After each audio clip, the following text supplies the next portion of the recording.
రైతులకు రైతు ప్రేమికులకు నమస్తే. మా రాష్ట్రాల్లో చూసుకున్నట్లయితే ప్రజెంట్ వచ్చేసి ఈ వరి పొలాలలో వచ్చే ఆ వరి గొలుసు పైన ఉన్నటువంటి ఆ గింజలు అనేటివి పాలు పోసుకోకుండా మొత్తమే నల్లగా గోధుమ రంగులోకి మారిపోతున్నాయి.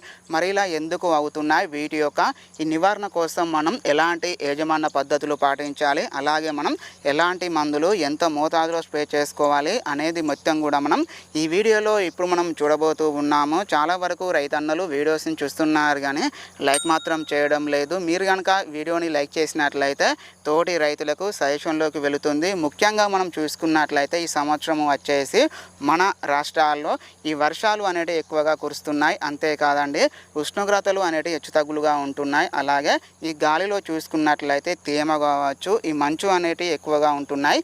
అయితే ఇలాంటి సమస్యలు అనేటివి ఎక్కువగా ఉన్నప్పుడు ఈ వరి సాగులలో వచ్చేసి నల్లి సమస్యలు అనేటివి వస్తూ ఉంటాయి.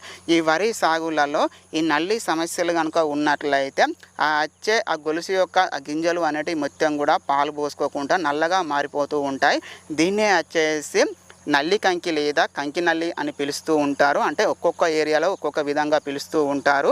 అయితే ముఖ్యంగా ఇది వచ్చేసి ఎక్కువగా ఈ పొట్ట దశలో ఎక్కువగా మనకు దీని యొక్క సిమ్టమ్స్ అనేటివి ఎక్కువగా ఈ వరి సాగులలో ఎక్కువగా కనిపిస్తూ ఉంటాయి.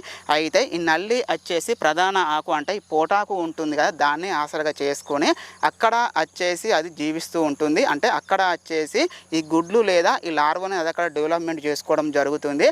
అది అక్కడ వచ్చేసి ఆ పోటాకు యొక్క రసాన్ని మొత్తమే పీల్చివేస్తూ ఉంటుంది. దీనివల్ల దానిపైన ఎల్లో రంగుతో ఉన్నటువంటి చారలు అనేటివి మనకు కనిపిస్తూ ఉంటాయి. అయితే దాని యొక్క లార్వా అనేది ఏమవుతుందంటే ఆ ఎన్నులోకి వెళ్ళిపోయి అక్కడనే అది డ్యామేజీ అనేది చేస్తుంది. దానివల్ల వచ్చే ఆ గొలుసు లేదా ఆ గింజలు అనేటివి మొత్తం కూడా గోధుమ రంగులోకి అలాగే నల్లగా మారిపోయి పాలు పోసుకోకుండా అయిపోతూ ఉంటాయి.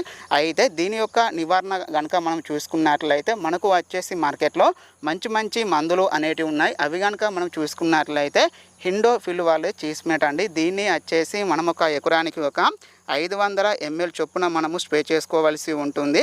దీన్ని కనుక మనము స్ప్రే చేసుకున్నట్లయితే ఈ వరి సాగులలో వస్తున్నటువంటి ఈ నల్లిని మనము సమర్థవంతంగా నివారణ చేసుకోవచ్చు.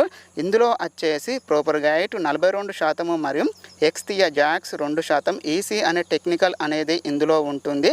ఒకవేళ ఇది కనుక మనకు అందుబాటులో కనుక లేకపోతే దనుకో వాళ్ళది ఓమైట్ అండి. ఇందులో వచ్చేసి ప్రోపర్గైట్ 57% ఈసీ అనే టెక్నికల్ ఇందులో ఉంటుంది. దీన్ని వచ్చేసి మనం ఒక ఎకరానికి ఒక 300 ml చొప్పున మనము స్ప్రే చేసుకోవాల్సి ఉంటుంది. ఇది కనుక అందుబాటులో కనుక లేకపోతే బేర్ కంపెనీ వాళ్ళది ఓబరాన్. ఇందులో వచ్చేది స్పైరోమెస్పిన్ 22.9% ఎస్సీ అనే టెక్నికల్ ఇందులో ఉంటుంది. దీన్ని వచ్చేసి మనం ఒక ఎకరానికి ఒక 200 ml చొప్పున మనము స్ప్రే చేసుకోవాల్సి ఉంటుంది. ఈ 3 రకాల మందులలో మనం ఏదో ఒక మందును కనుక మనము స్ప్రే చేసుకున్నట్లయితే ఈ వరి సాగులలో వస్తున్నటువంటి ఈ నల్లి సమస్యను మనము 100కు 1000%గా మనము నివారణ చేసుకొని మంచి దిగుబడి అనేది మనము సాధించవచ్చు.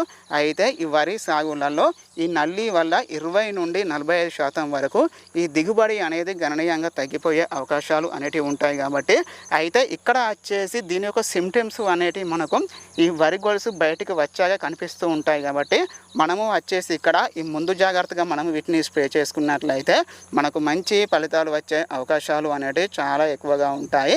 ఇలాంటి నాణ్యమైన సమాచారం కోసం మన ఛానల్ని సబ్స్క్రైబ్ చేసుకొని పక్కన ఉన్నటువంటి ఈ బెల్ ఐకాన్ని యాక్టివేట్ చేసుకోండి.